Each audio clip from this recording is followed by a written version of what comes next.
Happy New Year, teachers. Hope you had a good break.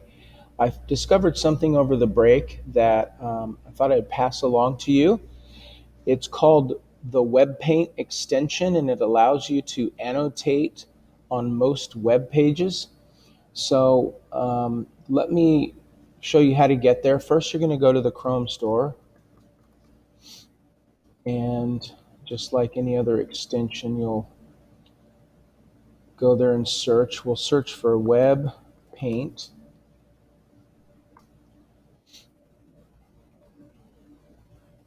And there are a few of them, but the one you want is the one that looks like this. And so you'll click on it.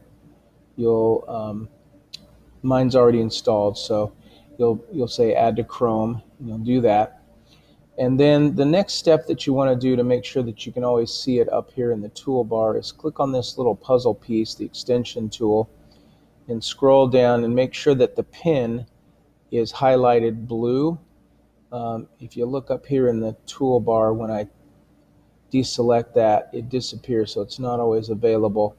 So if you select that, make it blue, that'll make sure that it's showing there in the toolbar so you can get to it. And then what you do is you just go to any website that you might want to do some annotating on for the students. And like let's just say that I'm getting ready to teach my students some geologic history, and we want to illustrate the fact that the various layers of the strata in the Grand Canyon show various years of time.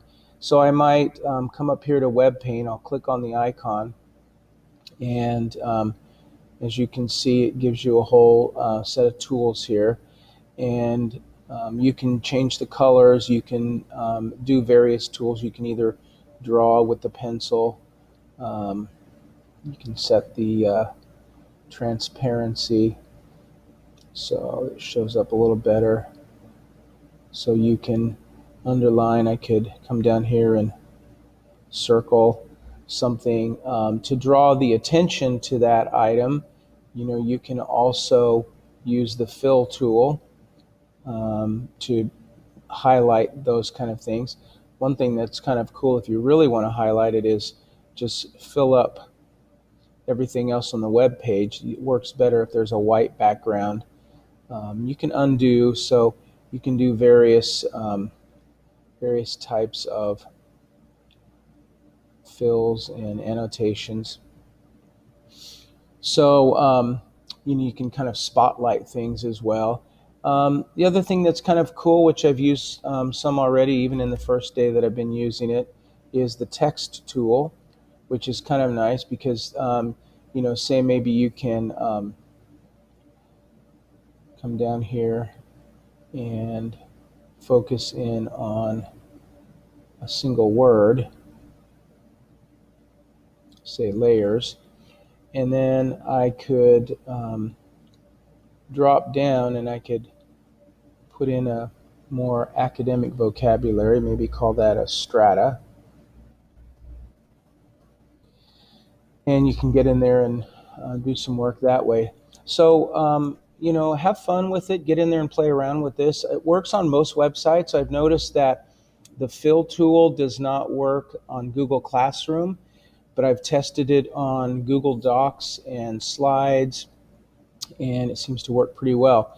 So enjoy. When you want to get rid of the annotation on that web page, you just click erase all, and that annotation will be gone. When you want to hide the tools, you just click on the little exit button here, and it goes away.